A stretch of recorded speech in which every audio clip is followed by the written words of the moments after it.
જો વિદ્યાર્થી મિત્રો ધોરણ 12 ચેપ્ટર નંબર 15 પોલિમર સંયોજનોને આજે આપણે શ્રી ગણેશ કરી રહ્યા છીએ તો એનો પ્રશ્ન જોજો. હવે આ ચેપ્ટરની અંદર થોડું ઘણું સમજવાનું, થોડું ઘણું ગોખવાનું, પણ ચેપ્ટર બહુ મહત્ત્વનું છે, બરાબર?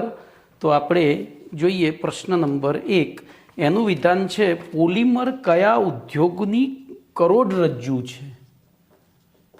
પોલિમર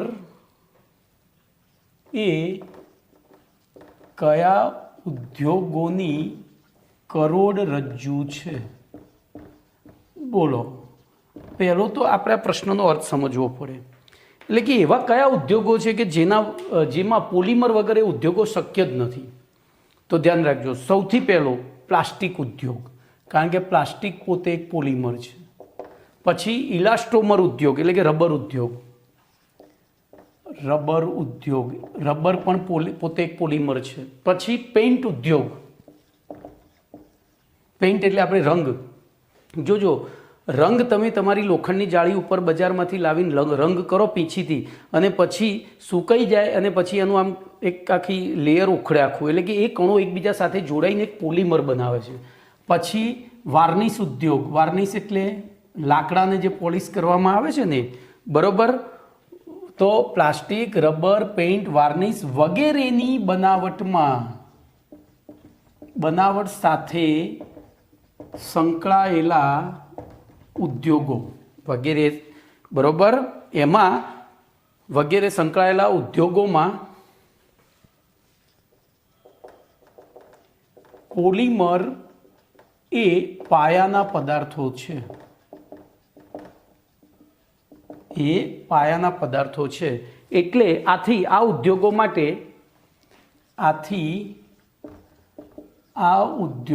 માટે પોલિમર, બોલો, કરોડરજ્જુ સમાન છે, અથવા તો કરોડરજ્જુ છે. ઓકે, ચલો એના પછી ક્વેશ્ચન નંબર 2 જોઈશું. તો S2. બોલો, પોલિમર શબ્દનો અર્થ સમજાવો. પોલિમર શબ્દનો અર્થ જણાવો અથવા સમજાવો, બે એક જ વસ્તુ થશે. તો ધ્યાન રાખજો, પોલિમર એ બે અલગ અલગ ગ્રીક ભાષાના શબ્દો. તો પોલિમર એ અનુક્રમે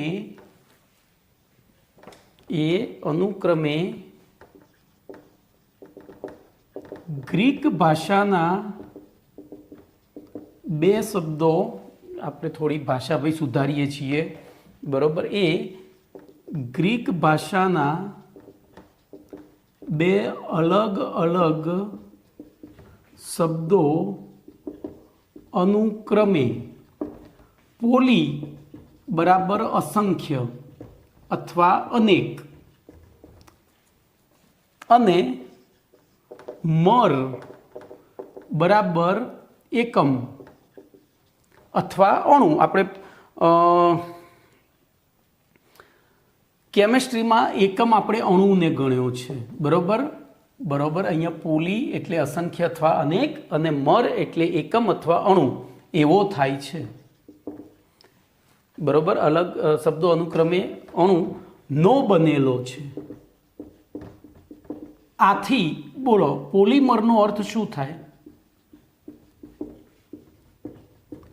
અસંખ્ય એકમો કૌંસમાં અણુઓનું બનેલું એવો થાય છે. અસંખ્ય એકમો અથવા અણુઓનું બનેલું એવું થાય છે. ચલો પછી ત્રીજો પ્રશ્ન છે S3. બોલો, S3માં પોલિમરની વ્યાખ્યા જણાવો. ધ્યાન એ રાખજો, આપણે પોલિમરની વ્યાખ્યા આપવાની છે. તો પોલિમરની વ્યાખ્યા જણાવો.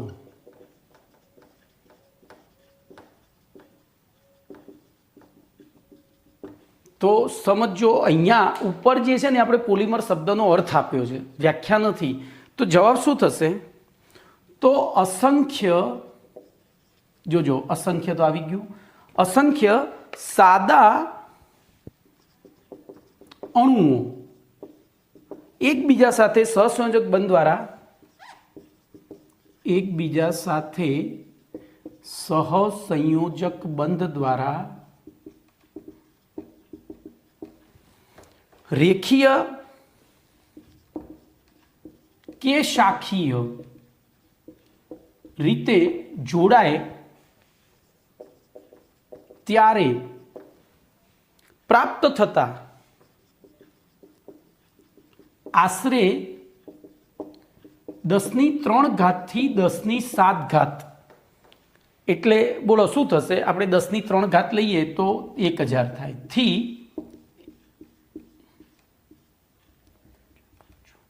7 તો બોલો એકમ, દશક, સો, હજાર, 10,000, લાખ, 10 લાખ, કરોડ. એટલે આપણે બીજું લખવું પડે અહીંયા 1000 થી એકમ, દશક, સો, હજાર, 10,000, લાખ, 10 લાખ, કરોડ. 1 કરોડ 1000 થી 1 કરોડ યુનિટ આણ્વીય દળ ધરાવતા બૃહદ અણુઓ પ્રાપ્ત થાય છે. અસંખ્ય સાદા અણુઓ એકબીજા સાથે સહસંયોજક બંધ દ્વારા રેખીય કે શાખીય રીતે જોડાય ત્યારે આશરે, આપણે અહીંયા શબ્દ કાઢી નાખીશું, આશરે 10³ થી 7 એટલે કે 1000 થી 1 કરોડ યુનિટ આણ્વીય દળ ધરાવતા વિરાટ અણુઓ પ્રાપ્ત થાય છે.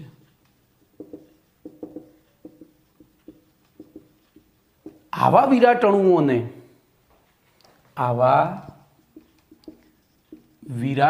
અણુઓને પોલીમર કહે છે. કમ્પ્લીટ. જેને મેક્રોમોલેક્યુલ્સ, જોજો એમને બૃહદ અણુ અથવા ઇંગ્લિશમાં મેક્રોમોલેક્યુલ્સ પણ કહે છે. બરોબર. તો આ થઈ પોલીમરની વ્યાખ્યા. ચલો એના પછી મોનોમરની વ્યાખ્યા ધ્યાન એ રાખજો. તો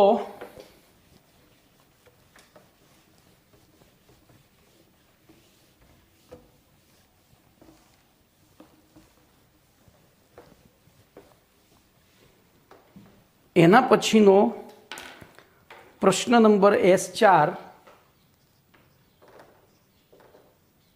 મોનોમરની વ્યાખ્યા જણાવો. બોલો શું લખીશું? તો પોલીમર, તો અહીંયા જોજો વ્યાખ્યા થોડી વિચિત્ર રીતે લખવાની છે. આપણે સરળ ભાષામાં સમજીએ તો પોલીમર જે સાદા એકમોનો બનેલો છે, સાદા અણુઓનો બનેલો છે, એને મોનોમર કહેવાય. બરોબર. જે સાદા અણુઓનો બનેલો છે એને મોનોમર કહેવાય. પણ આપણે એઝ પર ટેક્સ્ટબુક જઈશું તો કેટલાક સાદા અને સક્રિય અણુઓ એકબીજા સાથે સહસંયોજક બંધ દ્વારા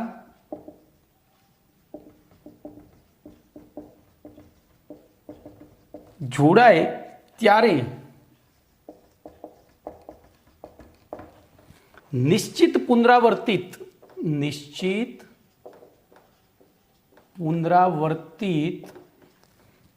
બંધાણીય એકમ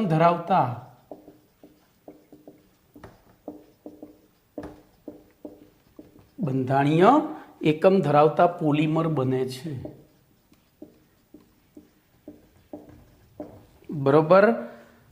પોલીમરના આવા પુનરાવર્તિત બંધારણીય એકમને મોનોમર કહે છે. બરોબર. હવે જોજો આ વ્યાખ્યા હું એટલા માટે ખોટી કહું છું કે આ એકચ્યુઅલી મોનોમરની વ્યાખ્યા નથી, આ આવર્તનીય એકમની વ્યાખ્યા છે. શેની એકમ છે? વ્યાખ્યા છે આવર્તનીય એકમની. પણ હવે ચોપડી એ ભગવદ્ ગીતા એટલે આપણે ચોપડી પ્રમાણે લખવું પડે. ચલો એના પછી પ્રશ્ન નંબર S5 જોઈશું. તો S5 છે પોલિમરાઇઝેશન એટલે કે બહુલીકરણ એટલે શું?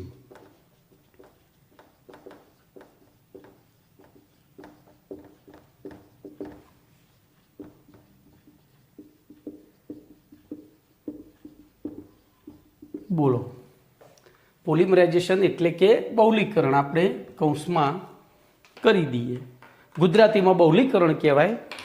તો ત્યાં જ ધ્યાન રાખજો, એક અથવા એકથી વધુ પ્રકારના, એક અથવા એકથી વધુ પ્રકારના, એક અથવા એકથી વધુ પ્રકારના મોનોમરનું એકબીજા સાથે જોડાણ સહસંયોજક બંધ વડે એકબીજા સાથે સહસંયોજક બંધ વડે જોડાણ થાય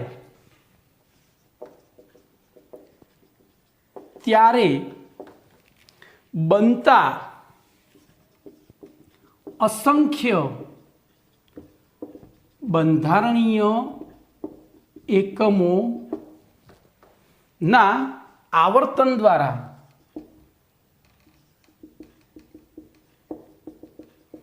એક 1000 થી 1 કરોડ કૌંસમાં 10³ થી 10⁷ યુનિટ આણ્વીય દળ ધરાવતા વિરાટ અણુઓ બનવાની પ્રક્રિયાને, વિરાટ અણુઓ જેને આપણે કહીએ છીએ પોલિમર બનવાની પ્રક્રિયાને બોલો શું કહેવાય? તો પોલિમરાઇઝેશન, અથવા બીજા શબ્દોમાં કહેવું હોય તો બહુલીકરણ કહે છે. કમ્પ્લીટ. ચલો, એના પછી છઠ્ઠો પ્રશ્ન છે S6. ભાઈ આ બધા બેઝિક પ્રશ્નો જો, આને યાદ રાખજો, આ બેઝિક પ્રશ્નો છે, આ યાદ રાખશો તો જ આ પાઠ આવડશે. તો જોઈએ, પોલિમરાઇઝેશન અંશ એટલે શું?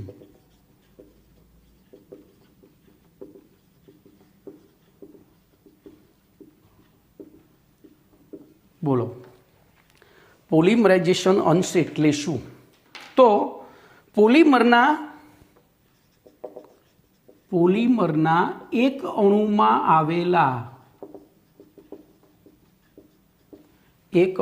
આવેલા આવર્તનીય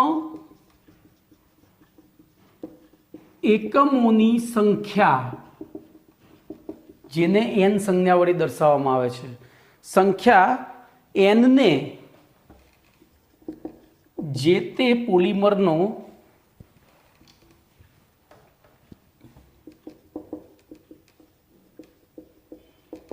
પોલિમરાઇઝેશન અંશ કહે છે.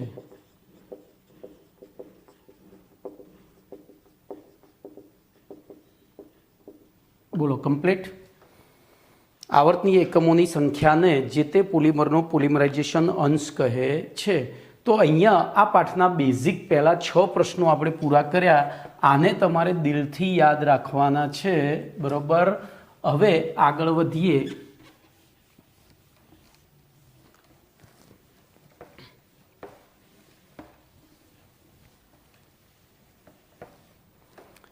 તો ધ્યાન અહીંયા રાખજો. હવે પોલિમરના વર્ગીકરણની વિવિધ રીતો અને પોલિમરના પ્રકાર ઉદાહરણ સહિત સમજાવો. પ્રશ્ન નંબર 2 બહુ જ મહત્વનો પ્રશ્ન ભાઈ. તો પ્રશ્ન નંબર, આપણા પેમ્ફલેટનો પ્રશ્ન નંબર 2 એટલે કે પહેલા જે 6 SQ ભણ્યા એ પછી પહેલો LQ. પોલિમરના વર્ગીકરણની વિવિધ રીતો અને પોલિમરના પ્રકાર ઉદાહરણ સહિત જણાવો. જો જણાવવાના છે, સમજાવવાના નથી, બરોબર? ઉદાહરણ સહિત જણાવો. તો ધ્યાન રાખજો, પોલિમરનું જુદી જુદી 7 રીતે વર્ગીકરણ થાય છે, બરોબર? જુદી જુદી 7 રીતે વર્ગીકરણ થાય છે. આપણે એ 7 રીતો જોઈશું. તો સૌથી પહેલું છે પોલિમરાઇઝેશન અંશના આધારે. પોલિમરાઇઝેશન અંશના આધારે એના 2 પ્રકાર પડે છે. પહેલો પ્રકાર છે ઓલિગોમર, અને જ્યાં n લેસ ધેન 25 હોય છે. હાલ આપણે n એટલે શું વાપરીએ શબ્દ અહીંયા? તો પોલિમરાઇઝેશન અંશ. તો જે પોલિમરનો પોલિમરાઇઝેશન અંશ 25 કરતાં ઓછો હોય એને કહેવાય શું કહેવાય? ઓલિગોમર. દાખલા તરીકે એડહેસિવ,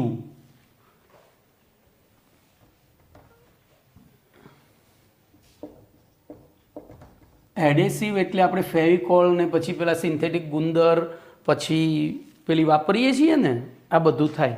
ઓકે, એ બધું થાય છે.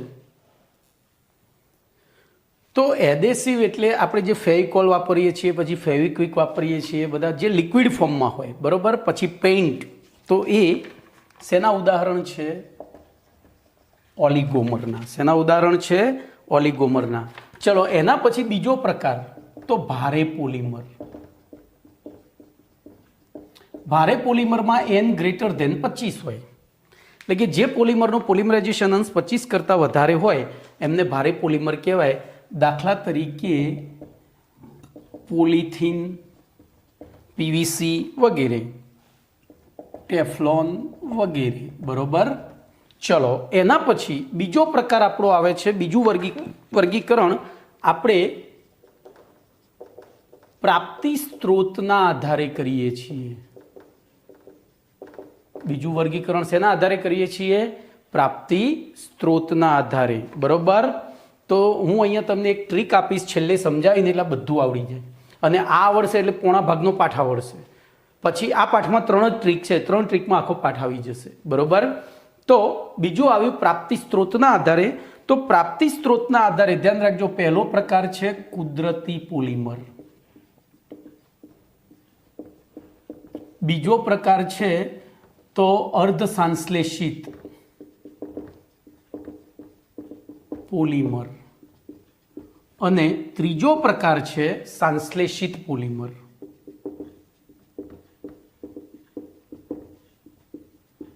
બરોબર. હવે જોજો, આની વ્યાખ્યા બહુ સરળ છે. જે પોલિમર આપણને કુદરતમાંથી સીધા મળતા હોય, બોલો કુદરતમાંથી સીધા મળતા પોલિમર કયા? તો રૂ, ઊન, રેશમ વગેરે. તો રૂ, બરોબર, એટલે કે કોટન. પછી સેલ્યુલોઝ, એને સેલ્યુલોઝ પણ કહેવાય ભાઈ. કોટનનું રાસાયણિક નામ સેલ્યુલોઝ છે, સેલ્યુલોઝ. પછી બીજું લખીશું ઊન વગેરે. જે આપણને સીધા કુદરતમાંથી પ્રાપ્ત થાય છે એમને કુદરતી પોલિમર કહેવાય. ચલો અર્ધ સંશ્લેષિત એટલે કે અડધા કુદરતે આપ્યા પણ એ આપણા ઉપયોગને લાયક હતા નહીં, એટલે એની બાકીની પ્રક્રિયાઓ કરી અને આપણે શું કર્યું ખબર પડી? તો આપણે એને આપણા ઉપયોગક્ષમ બનાવ્યા. તો એના ઉદાહરણમાં બોલો શું આવશે?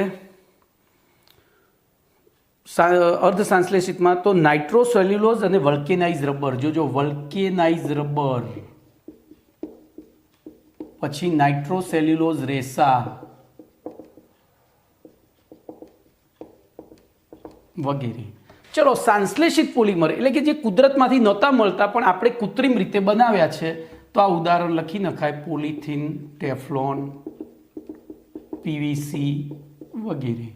ચલો એના પછી ત્રીજો પ્રકાર, તો અહીંયા હું પહેલી ટ્રીક લખી દઉં એટલે તમને સરળતાથી યાદ રહે. અસ્ત્રોની બંધ પ્રક્રિયા, અસ્ત્રોની બંધ પ્રક્રિયા બોલો મનોબળમાં વૃદ્ધિ કરે છે. મનોબળમાં વૃદ્ધિ કરે છે, આવી ટ્રીક છે. અસ્ત્રોની બંધ પ્રક્રિયા મનોબળમાં વૃદ્ધિ કરે છે. તો જોજો, અ એટલે અંશ, સ્ત્રો એટલે સ્ત્રોત. હવે બંધ, તો બોલો ત્રીજું વર્ગીકરણ શેના આધારે હશે? તો બંધારણના આધારે, એટલે કે પોલિમરના બંધારણના આધારે. તો પોલિમરના બંધારણના આધારે 3 પ્રકાર પડે છે. પહેલો રેખીય પોલિમર, બીજો શાખીય પોલિમર, અને ત્રીજો મિશ્ર બંધિત પોલિમર. બરોબર, ત્રીજો મિશ્ર બંધિત પોલિમર.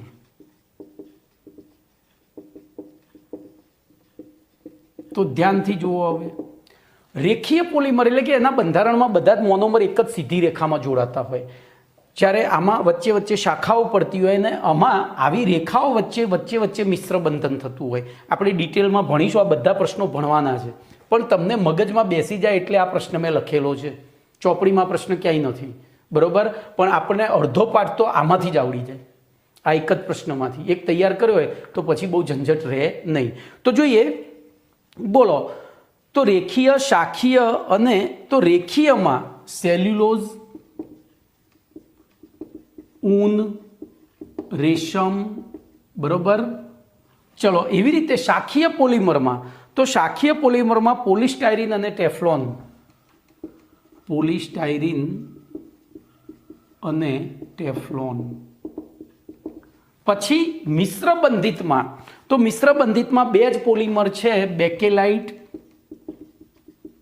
જેમાંથી આપણી સ્વિચો બને છે, સ્વિચબોર્ડ બને છે, અને મેલેમાઇન, જેમાંથી આપણા ઘરમાં વપરાતી ક્રોકરી બને છે. તો બોલો, બંધના આધારે થઈ ગયું. હવે હું આ વાક્ય નીચે લખી દઉં છું. બોલો, અસ્ત્રોની બંધ પ્રક્રિયા, તો ચોથું વર્ગીકરણ પ્રક્રિયાના પ્રકારના આધારે. પ્રક્રિયાના પ્રકારના આધારે, પોલિમરાઇઝેશન પ્રક્રિયાના પ્રકારના આધારે. તો એમાં બે જ પ્રકાર છે. પહેલો છે યોક્સિલ પોલિમર અને બીજો છે સંઘનન પોલિમર. ભાઈ, આ બધું છે ને એમસીક્યુ માટે, ચોપડીમાં ક્યાંય નથી, પણ તમને એમસીક્યુ પૂછાય કે કયા પ્રકારનો પોલિમર છે, તો એ વખતે તમે આ પ્રશ્ન આવડતો હશે તો જવાબ લખી શકશો, બરોબર. તો યોક્સિલ પોલિમર એટલે શું? તો બે અસંતૃપ્ત અણુ અથવા એક સંતૃપ્ત ને એક અસંતૃપ્ત અણુ એકબીજા સાથે જોડાઈ અને યોક્સિલ પ્રક્રિયા દ્વારા પોલિમર બનાવતા હોય, તો એને તો ધ્યાન રાખજો. એના ઉદાહરણમાં પીવીસી આવે, પોલિથીન આવે, પછી પોલિસ્ટાયરીન આવે. ભાઈ, હવે મને ઉદાહરણ એટલે આવડે કે મને આ બધાના બંધારણ યાદ છે. તમે પાઠ પૂરો થશે એટલે આ પ્રશ્નના ઉદાહરણો ઓટોમેટિક આવડી જશે. સંઘનન પોલિમરમાં ધ્યાન રાખજો, સંઘનન પ્રક્રિયા એટલે બે પ્રક્રિયકના અણુઓ વચ્ચે પ્રક્રિયા થઈ પાણી, એમોનિયા કે આલ્કોહોલનો અણુ દૂર થતો હોય એને સંઘનન પ્રક્રિયા કહેવાય. તો ત્યાં બે અલગ અલગ મોનોમર હોય, અહીંયા એક જ પ્રકારના મોનોમર હોય, એમાં મોનોમરમાં બે અણુ હોય. તો અહીંયા જોઈશું તો જો એના ઉદાહરણમાં એક તો મેલેમાઇન પણ આવે છે, બેકેલાઇટ પણ આવે છે, બરોબર. તો જો એના ઉદાહરણમાં આપણે લખીશું, સંઘનનમાં આ બે આવે, પણ હું નવું ઉદાહરણ લખું છું, પોલિએસ્ટર અને નાયલોન વગેરે. ચલો, પાંચમો પ્રકાર જોજો, અસ્ત્રોની બંધ પ્રક્રિયા. આપણે પ્રક્રિયા લખી લીધી અહીંયા, અસ્ત્રોની બંધ પ્રક્રિયા. મનોબળ, મનોબળ એટલે મોનોમરના પ્રકાર, મનો એટલે મોનો, બરોબર. તો બોલો, પાંચમું વર્ગીકરણ શેના આધારે થશે? મોનોમરના પ્રકારના આધારે. તો મોનોમરના પ્રકારના આધારે બે જ પ્રકાર પડે છે. હું હવે આડું લખીશ. બોલો, પહેલું હોમોપોલિમર અને બીજું કોપોલિમર. હોમો એટલે એક જ પ્રકારના, કો એટલે એકથી વધુ પ્રકારના. તો હોમો એટલે એક જ પ્રકારના મોનોમરના બનેલા. તો જો પીવીસી, પોલિથીન, પીવીસી, પોલિથીન, પોલિસ્ટાયરીન, એ બધા. કોપોલિમરમાં તો પોલિએસ્ટર, એમાં બે સમૂહો, નાયલોન, એમાં બે, બેકેલાઇટ, મેલેમાઇન, તો બેકેલાઇટ ને બધા કોપોલિમર છે. એટલે ઉદાહરણ તમારે હાલ કંઈ લખવાની જરૂર, યાદ રાખવાની જરૂર નથી. પોલિએસ્ટર અને નાયલોન પણ એમાં આવે, પોલિએસ્ટર અને નાયલોન પણ એમાં જ આવે છે. ચલો, તો આપણો આ કયો પ્રક્રિયા? મનોબળ. જોજો અહીંયા હું મનોબળમાં, ચલો, વૃદ્ધિ. તો સોરી, મનોબળ રહી ગયું. આપણે મનો અને બળ બે જુદું કરવાનું હતું. મોનોમર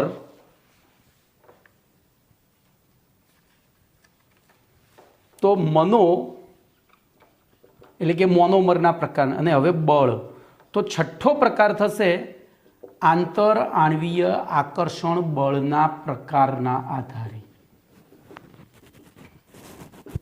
આંતર આણ્વીય એટલે કે પોલિમરના જથ્થામાં કયા પ્રકારનું આંતરાણ્વીય આકર્ષણ બળ પ્રવર્તે છે એના આધારે એના પ્રકાર, તો એના આધારે 4 પ્રકાર પડે છે ભાઈ, 4 પ્રકાર પડે છે. પહેલું રેસા, બીજું જો અહીંયા હું પ્રકાર જ લખીશ ઇલાસ્ટોમર, ત્રીજું થર્મોપ્લાસ્ટિક,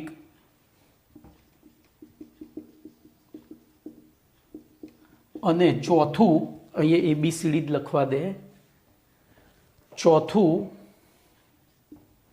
થર્મોસેટિંગ પ્લાસ્ટિક. જે પૈકી ધ્યાન રાખજો, થર્મોસેટિંગ પ્લાસ્ટિકમાં સૌથી પ્રબળ આંતરાણ્વીય આકર્ષણ બળ હોય, એના પછી રેસામાં હોય, એના પછી થર્મોપ્લાસ્ટિકમાં હોય, અને સૌથી ઓછું ઇલાસ્ટોમરમાં હોય છે.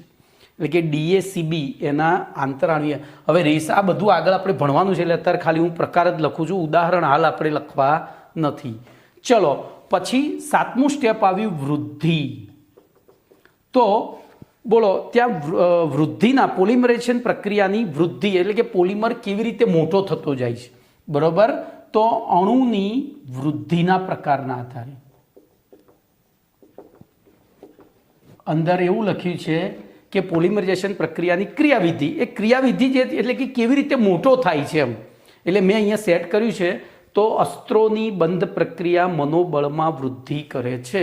એટલે અંશના આધારે, સ્ત્રો એટલે પ્રાપ્તિ સ્ત્રોતના આધારે, બંધ એટલે બંધારણના આધારે, પ્રક્રિયા એટલે કે પ્રક્રિયાના પ્રકારના આધારે, મનો એટલે મોનોમરના પ્રકારના આધારે, બળ એટલે આંતરાણ્વીય આકર્ષણ બળના આધારે, અને વૃદ્ધિ એટલે કે મોનોમર કેવી રીતે એકબીજા સાથે જોડાઈ અને પોલિમર બનાવે છે, એટલે કે પોલિમરના અણુની વૃદ્ધિ એ મોટો કેવી રીતે થાય છે એની ક્રિયાવિધિના આધારે.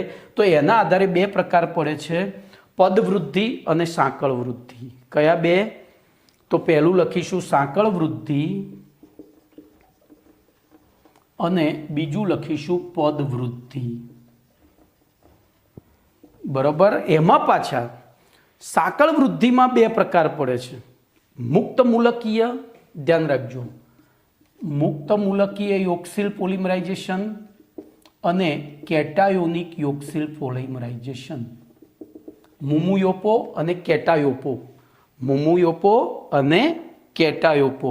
અને ત્રીજો પ્રકાર છે એનો કેટાયોનિક એનાયોનિક યોગશીલ પોલિમરાઇઝેશન. આના 3 પ્રકાર છે સાંકળ વૃદ્ધિના. જ્યારે પદ વૃદ્ધિમાં એની કોઈ વ્યાખ્યા નથી, એમાં સીધા પદ. તો એ શેમાં આવશે? આ સંઘનન પોલિમર જે ખરા ને, ક્યાં ગયા? આ રહે. જોજો આ બધા યોગશીલ પોલિમર થયા, યોગશીલ યોગશીલ યોગશીલ. તો અહીંયા આવે સંઘનન પોલિમર ઉદાહરણમાં. એટલે કે એમાં પદ વધે આખું, બરોબર. પેલામાં યોગશીલ સાંકળ વધે, જ્યારે આમાં સાંકળના નાના નાના ટુકડા જોડાઈને એની સાથે પછી મોટી સાંકળ બને. તો આ થયો તમારો પ્રશ્ન નંબર 2, જે બહુ જ મહત્વનો છે. એને સારી રીતે યાદ રાખવા પ્રયત્ન કરજો. ઓકે. તો જો હવે આગળ આપણે ત્રીજા પ્રશ્ન તરફ જઈ રહીએ. તો ત્રીજામાં જો એકચ્યુઅલી મેં આમ પહેલો પ્રશ્ન, હવે ત્રીજો કયો આવવો જોઈએ? પોલિમરાઇઝેશન અંશના આધારે વર્ગીકરણ. પણ એમાં તો 1-2 લાઈનો જ લખવાની છે, ઉદાહરણમાં બીજું કંઈ છે નહીં. પેલામાં તો આપણે વ્યાખ્યાઓ બધી, આમાં તો વ્યાખ્યા અહીંયા જ આવી ગઈ. શું છે? તો જેનો પોલિમરાઇઝેશન અંશ 25 કરતાં નાનો હોય એને ઓલિગોમર, અને 25 કરતાં વધારે હોય એટલે કે જે પોલિમરમાં આવર્તની એકમોની, જે પોલિમરના અણુઓમાં આવર્તની એકમની સંખ્યા 25 કરતાં નાની હોય તેને ઓલિગોમર, અને 25 કરતાં વધારે હોય તેને ભારે પોલિમર કહે છે, બરોબર. એટલે આપણો એક પ્રશ્ન તો આમાંથી જ નીકળી ગયો છે. હવે ત્રીજા પ્રશ્નનું બંધારણ જોઈએ, વિધાન જોઈએ. તો પ્રશ્ન નંબર 3 એનું વિધાન છે, પોલિમરના પ્રાપ્તિ સ્ત્રોતના આધારે, પોલિમરના પ્રાપ્તિ સ્ત્રોતના આધારે પોલિમરનું વર્ગીકરણ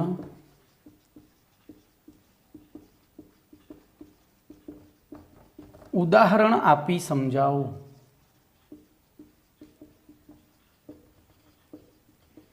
બોલો. પોલિમરના પ્રાપ્તિ સ્ત્રોતના આધારે પોલિમરનું વર્ગીકરણ ઉદાહરણ આપી સમજાવો. શું કરીશું? વિચારો તો. ચલો. તો હાલ આપણે ભણી ગયા હતા. પેલું બોલો, પેલું વિધાન શું લખાય? તો પોલિમરના પ્રાપ્તિ સ્ત્રોતના આધારે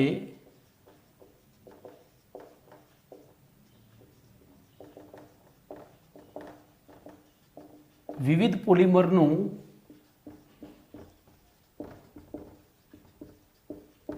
નીચે પ્રમાણે 3 પ્રકારમાં વર્ગીકરણ કરવામાં આવે છે.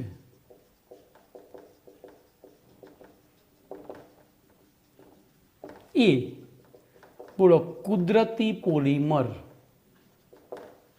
વ્યાખ્યા લખવાની જરૂર રહી ભાઈ. તો જે પોલિમર પદાર્થો સીધા કુદરતમાંથી પ્રાપ્ત થતા હોય, એટલે તો જે પોલિમર પદાર્થો સીધા કુદરતમાંથી, એટલે કે પ્રાણીઓ અને વનસ્પતિઓમાંથી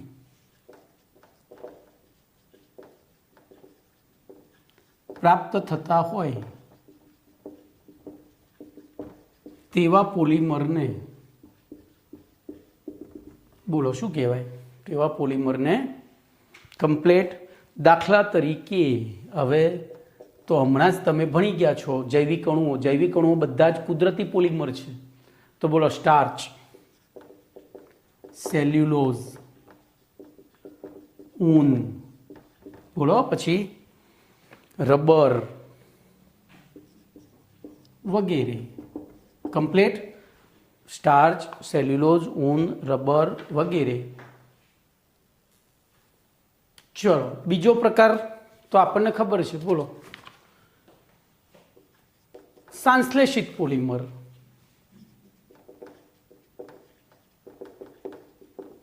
શું લખીશું કહો?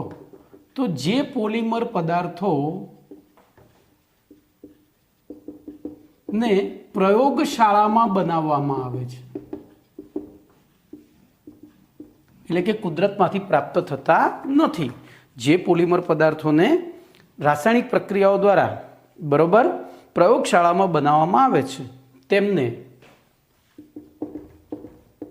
ડૂ કરી દીધું. હવે દાખલા તરીકે લખીશું. બોલો, સંશ્લેષિતમાં પીવીસી, પોલિથીન, ટેફલોન, બરોબર. બધા આટલા જ યાદ રાખો ને, બીજા બધા તમને આવડી જ જશે. આ પાઠ પૂરો થતા બધા ઉદાહરણો આવડી જશે. પછી સી, બોલો, અર્ધ સંશ્લેષિત પોલિમર.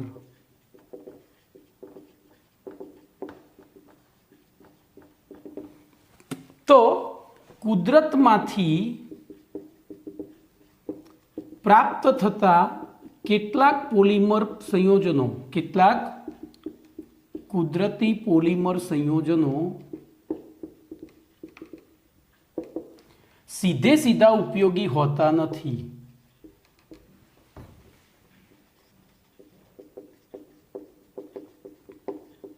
આથી તેમને ઉપયોગક્ષમ બનાવવા, એટલે કે ઉપયોગી બનાવવા માટે પ્રયોગશાળામાં તેમની ઉપર ચોક્કસ પ્રક્રિયાઓ કરી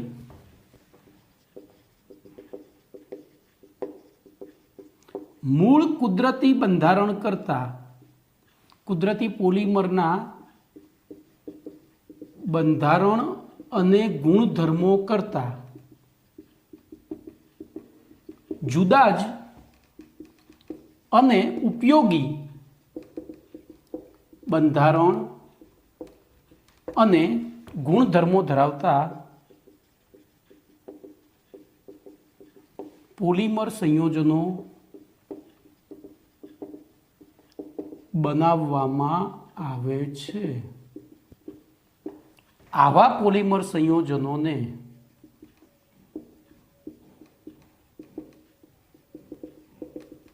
બોલો શું કહેવાય? કમ્પ્લીટ. તો મેં તમને કહ્યું તો આગળનો પ્રશ્ન તૈયાર કરો, આ બધાને જાતે આવડશે.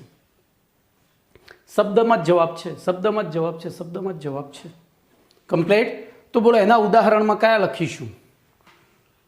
તો એના ઉદાહરણમાં લખાય પહેલું તો નાઇટ્રોસેલ્યુલોઝ રેસા. ધ્યાન રાખજો, નાઇટ્રોસેલ્યુલોઝ રેસા જે વિસ્ફોટક તરીકે ઉપયોગ. સેલ્યુલોઝ આપણને કુદરતમાંથી મળે છે, પણ એનું નાઇટ્રેશન કરી નાઇટ્રોસેલ્યુલોઝ રેસા આપણે જે મેળવ્યા છે એ શેના માટે ઉપયોગી છે? બરોબર. પછી બીજા સેલ્યુલોઝ એસિટેટ રેસા, જેને રેયોન પણ કહે છે. તો કુદરતમાંથી મળતું અમુક પ્રકારનું રૂ એટલે કે સેલ્યુલોઝ, એના તાંતણા ખૂબ જ ટૂંકા હોય, જે કાપડ બનાવવા માટે ઉપયોગમાં ના આવે. તો એની ઉપર પ્રક્રિયા કરી એ તાંતણાઓને લાંબા બનાવવામાં આવે, જેથી એમની મજબૂતાઈ વધે. બરોબર. મજબૂતાઈ તો ટૂંકા હતા એના કારણે હતી જ, પણ હવે લાંબા થયા એટલે વિવિંગ પણ કરી શકાય, અને એવા કાપડને આપણે રેયોન કહીએ છીએ. બરોબર. તો એ પણ. પછી તો એ અર્ધ સંશ્લેષિત પોલિમરના ઉદાહરણ છે. તો તમારો અહીંયા આ પ્રશ્ન પૂરો થઈ ગયો. પ્રશ્ન નંબર 3 કમ્પ્લીટ. ચલો એના પછી પ્રશ્ન નંબર S7 છે. તો S7નું વિધાન આપણે જોઈએ.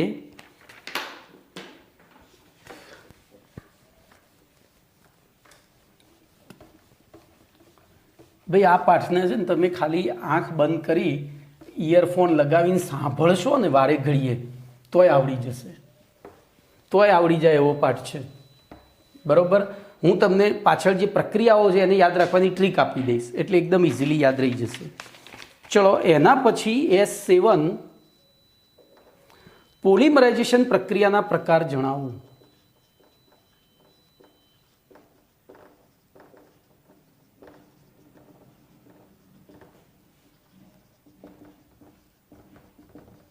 પોલિમરાઇઝેશન પ્રક્રિયાના પ્રકાર જણાવો. બોલો. તો પોલિમરાઇઝેશન પ્રક્રિયાના 2 પ્રકાર છે.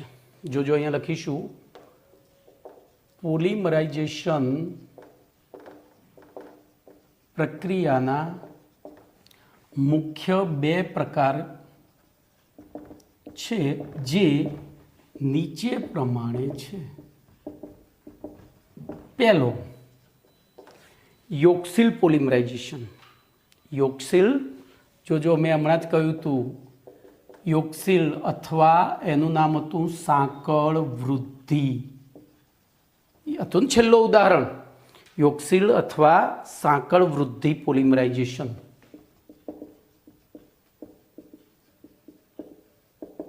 અને બીજું તો સંઘનન અથવા બોલો પદવૃદ્ધિ.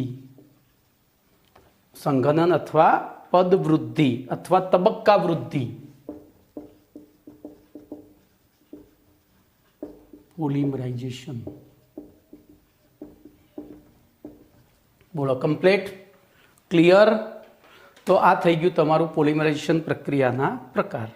હવે ચોથો પ્રશ્ન આમાંથી છે, એટલે કે આ પ્રશ્ન આપણે યોક્સિલ પોલિમરાઇઝેશન અથવા તો સાંકળ વૃદ્ધિ પોલિમરાઇઝેશન એટલે શું તેના પ્રકાર જણાવવાના છે. આપણે પોલિમરાઇઝેશનના પ્રકાર ભણ્યા, હવે યોક્સિલ અથવા તો સાંકળ વૃદ્ધિ પોલિમરાઇઝેશનના પ્રકાર ભણવાના છે. તો પ્રશ્ન નંબર S4, અરે સોરી 4, S4 નહીં. તો યોક્સિલ અથવા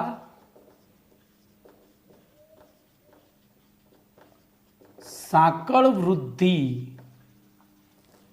પોલિમરાઇઝેશન એટલે શું?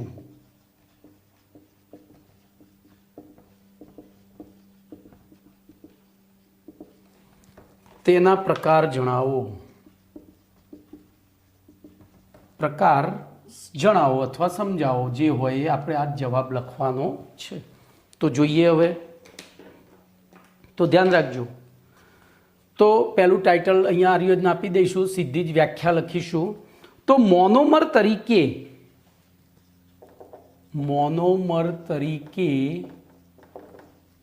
આલ્કીન અથવા આલ્કાડાઇન. આલ્કાડાઇન એટલે 2, આલ્કીન એટલે 1 દ્વિબંધ હોય, પેલામાં 2 દ્વિબંધ હોય. આલ્કાડાઇન જેવા અસંતૃપ્ત કાર્બનિક સંયોજનોના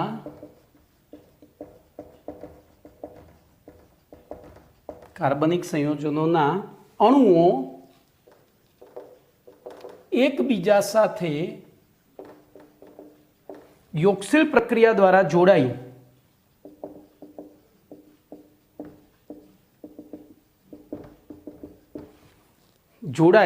ત્યારે હવે શું થશે જોજો, ત્યારે બનતી નિપજમાં ક્રમશઃ મોનોમરના અણુઓ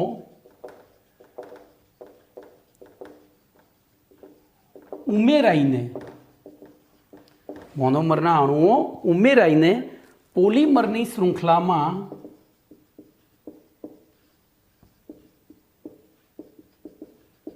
શૃંખલામાં વધારો કરે છે.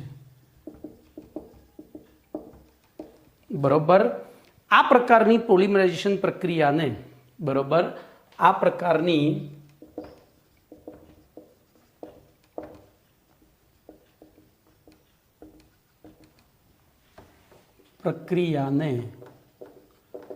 બોલો શું કહે છે? યોગશીલ અથવા સાંકળ વૃદ્ધિ પોલિમરાઇઝેશન કહે છે. હવે તેના બે પ્રકાર અનુક્રમે ધ્યાન રાખજો. તો મુક્ત મૂલકીય એના 3 પ્રકાર આવશે, 2 નહીં, મારે લખવાની ભૂલ થઈ. 3 પ્રકાર અનુક્રમે મુક્ત મૂલકીય યોગશીલ પોલિમરાઇઝેશન,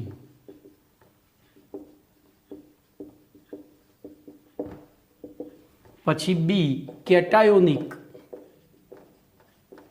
યોગશીલ પોલિમરાઇઝેશન અને સી એનાયોનિક યોગશીલ પોલિમરાઇઝેશન છે. બરોબર, જે પૈકી હવે જોજો, જે પૈકી મુક્ત મૂલકીય યોગશીલ પોલિમરાઇઝેશન એ સૌથી વધુ સામાન્ય પદ્ધતિ છે. મુક્ત મૂલકીય નિયંત્રિત યોગશીલ, બરોબર, અથવા શૃંખલા વૃદ્ધિ, અને શૃંખલા વૃદ્ધિ પણ કહેવાય. જો કે સાંકળ વૃદ્ધિ કે શૃંખલા વૃદ્ધિ એ બંને એક જ થયું. તો આ સૌથી સામાન્ય, એટલે કે મોટા ભાગના પોલિમર મુક્ત મૂલકીય યોગશીલ પ્રક્રિયા દ્વારા બનાવવામાં આવે છે. બોલો, તમારો પ્રશ્ન નંબર 4 પણ અહીંયા પૂરો થઈ ગયો.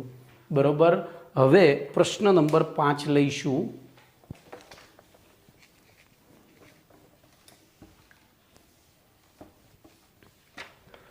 તો પ્રશ્ન નંબર 5નું વિધાન છે, થોડો લાંબો પ્રશ્ન છે પણ વાંધો નહીં, આપણે પૂરો કરીશું. તો મુક્ત મૂલક યોગશીલ પ્રક્રિયાની ક્રિયાવિધિ સમજાવો. પ્રક્રિયાની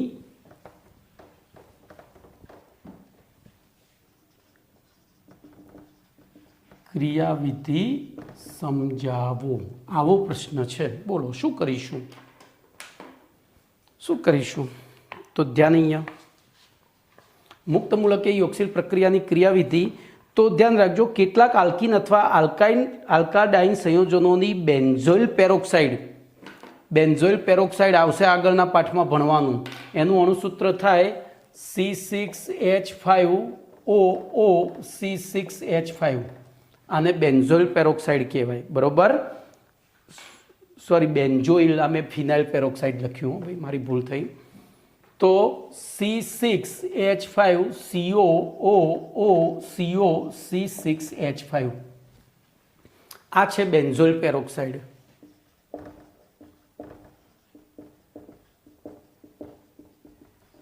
બરોબર, અથવા એસિટાઇલ પેરોક્સાઇડ એટલે CH3COOCOCH3, આને કહેવાય એસિટાઇલ પેરોક્સાઇડ.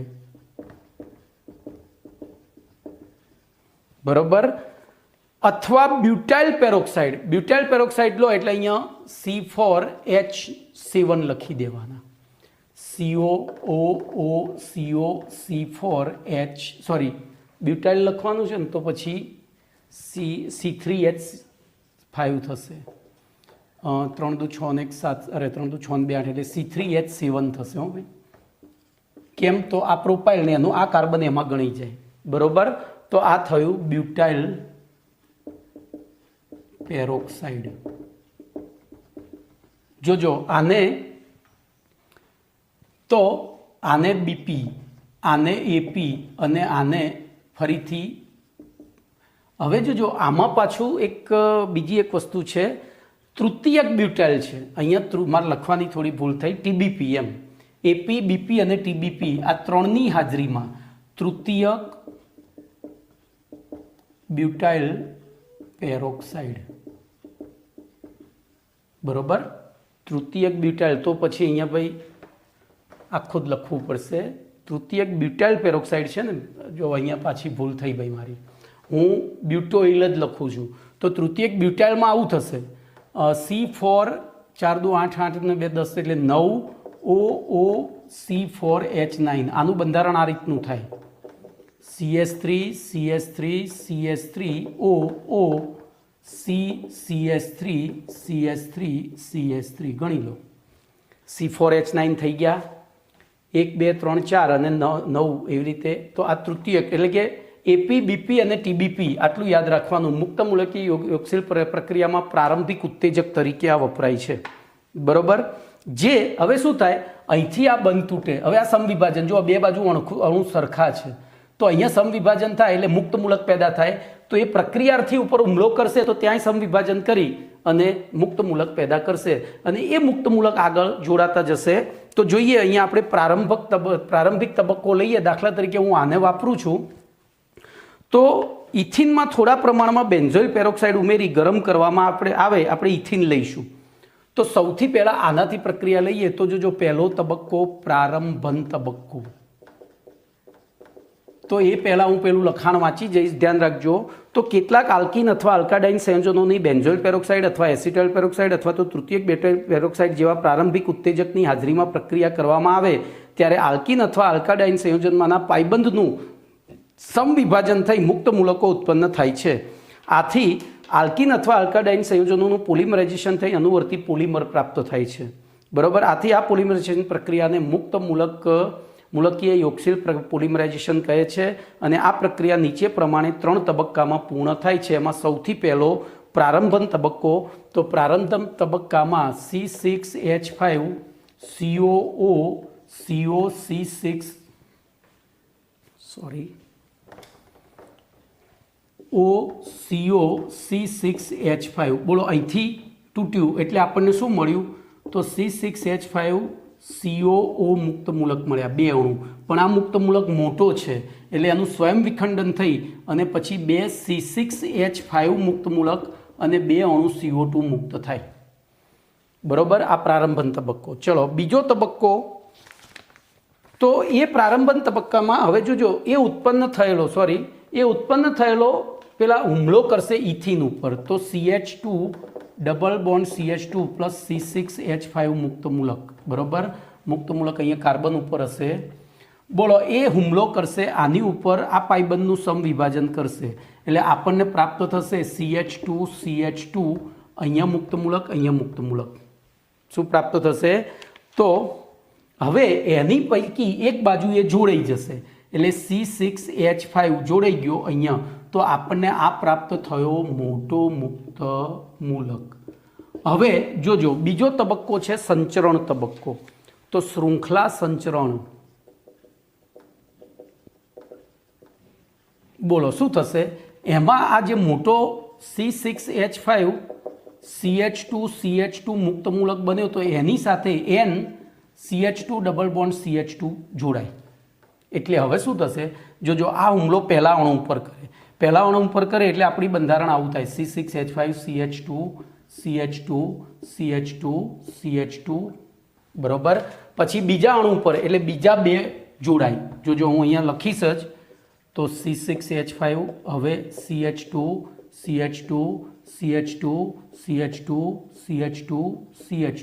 જોયું? પહેલા 2 હતા, એના 4 થયા, એના 6 થયા. જુઓ, એટલે ટૂંકમાં આપણને આવું બંધારણ મળશે. C6H5 અહીંયા લખીશ CH2 n વખત અને CH2 આવો મોટો મુક્ત મૂલક મળશે। હવે અમુક લંબાઈ પછી એની આ શું કહેવાય આ પાયબંધ તોડવાની ક્ષમતા ઘટી જાય એટલે આપણને મુક્ત મૂલક જ મળશે। તો હવે છેલ્લે પાછું શું કરવું પડે? તો આવા બે તો જોજો ત્રીજો તબક્કો શૃંખલા સમાપન તબક્કો। તો આવા બે વિરાટ C6H5 CH2n ઇન્ટુ CH2 મુક્ત મૂલક વત્તા CH2 અહીંયા મુક્ત મૂલક પછી CH2n અને C6H5 આ એકબીજા સાથે જોડાય, આ બંને એકબીજા સાથે જોડાય તો આપણને છેલ્લે શું મળે? તો અહીંથી આ સીધું અહીંયા જોડાઈ જાય। હું નીચે લખીશ ફરીથી તો C6H5 CH2n CH2 આ સીધો અહીંયા જોડાયો CH2 પછી CH2n C6H5 તો આને સિમ્પલી લખવું હોય તો આવી રીતે લખાય C6H5 CH2 બોલો 2n+2 લખાય અથવા તો સીધા 2n લખીશું તો એ ચાલશે। અહીંયા ધ્યાન રાખજો એનું કારણ કે અહીંયા n-1 લખવા પડે, અહીંયા n-1 લખવા પડે।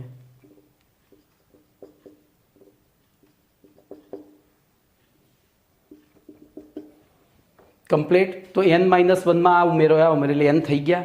તો બોલો અહીંયા n, અહીંયા C6H5 તો આ થઈ ગયું પોલિથીન। તો આમ આખી પ્રક્રિયા આ 3 સ્ટેપમાં થાય। પ્રારંભન તબક્કો, પછી વચ્ચે શૃંખલા સંચરણ એટલે પ્રારંભિક તબક્કામાં મોટો એક મુક્ત મૂલક પેદા થાય, ઇથિન ઉપર હુમલો કરી અને મોટો મુક્ત મૂલક બનાવે, એ મોટો મુક્ત મૂલક બીજા ઇથિન ઉપર હુમલો કરે જાય એમ કરતાં આવી લાંબી શૃંખલા બનાવે।